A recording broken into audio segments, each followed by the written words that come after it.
দেওবাৰে পুৱা সমগ্ৰ ৰাজ্যৰ লগত সংগতি ৰাখি কাৰ্বি আংলং জিলা প্ৰশাসন আৰু তথ্য আৰু জনসংযোগ সঞ্চালকালয় অসমৰ উদ্যোগত আজি ডিফুটো স্বাধীনতা সংগ্ৰামী দেশভক্ত তৰুণৰাম ফুকনৰ মৃত্যু বাৰ্ষিকী উপলক্ষে দেশভক্তি দিৱস উদযাপন কৰা হয়। ডিফুৰ কৃষি ভৱনত উদযাপন কৰা দিৱসৰ কাৰ্যসূচী অনুসৰি প্ৰথমে দেশভক্ত তৰুণৰাম ফুকনৰ প্ৰতিচ্ছবিত বন্তি প্ৰজ্বলন, তাৰ পাছতে এখনি সভা অনুষ্ঠিত কৰা হয়।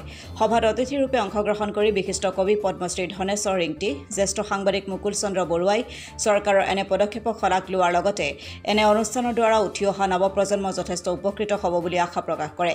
আনহাতে বিশিষ্ট লেখিকা গীতা বৰাই দেশভক্ত নিজৰ ভাষণ প্ৰসংগত তৰুণৰাম ফুকন এক আদ্যৱন্ত পৰিয়ালৰ হৈও লাখ-বিলাখ ত্যাগ কৰি ৰাইজৰ সেৱাত নিস্বাৰ্থভাৱে আত্মনিয়োজন কৰিছিল। ইয়াৰ উপৰি স্বাধীনতা আন্দোলনত জঁপিয়াই পৰিছিল বুলিও তেওঁ মন্তব্য কৰে। গীতা বৰাই দেশভক্ত তৰুণৰাম ফুকনৰ জীৱন বৃত্তান্ত আৰু আদৰ্শৰ ওপৰত সাৱলীল ব্যাখ্যা আগবঢ়ায়।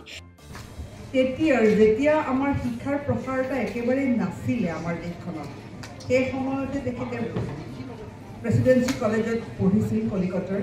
তাৰ পৰা তেখেত বেৰিষ্টাৰী পঢ়িবৰ কাৰণে ইংলেণ্ডলৈ গৈছিল আৰু লণ্ডনত তেওঁ বেৰিষ্টাৰীৰ কাৰ্য সম্পন্ন কৰিছিল। তেওঁ লণ্ডনত ওকালতি কৰিছিল আৰু তাৰ পৰা অসমলৈ আহি অসমৰ ৩ নম্বৰজন ব্যক্তি আছিল তৰুণৰাম ফুকন।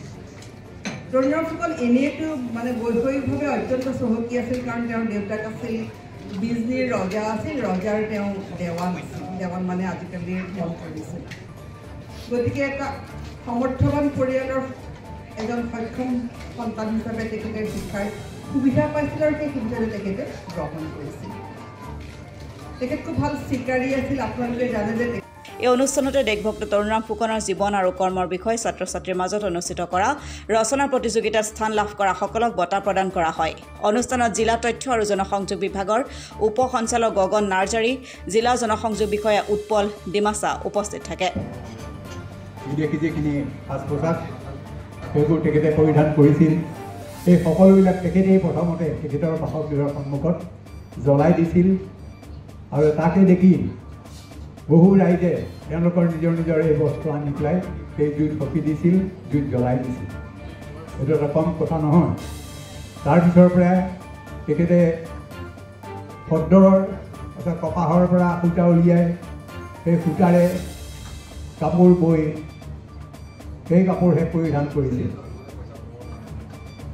আপোনালোকৰ ইয়াত বোধহয় তেনেকৈ অভিজ্ঞতা নাই, কোনো ব্যক্তি নাই, কিন্তু মোৰ এটা অভিজ্ঞতা আছে আমাৰ ডিফুতে।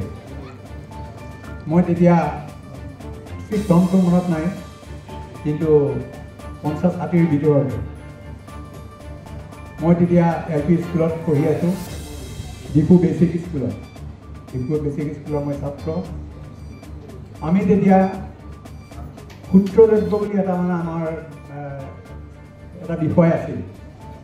সেই সূত্ৰদ্ৰব্যত সূতা কাটিব লাগে, নেওঠনিত কপাহৰ গুটি গুচাব লাগে,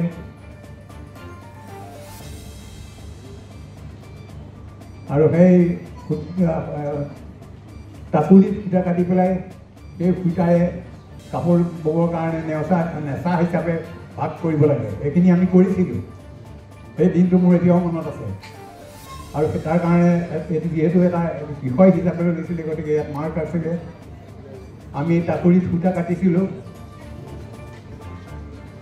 নেওঠনিত কপাহ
কাৰ্বি আংলঙৰ পৰা চেমচিং ক্ৰ ৰিপৰ্ট অসম টুডে।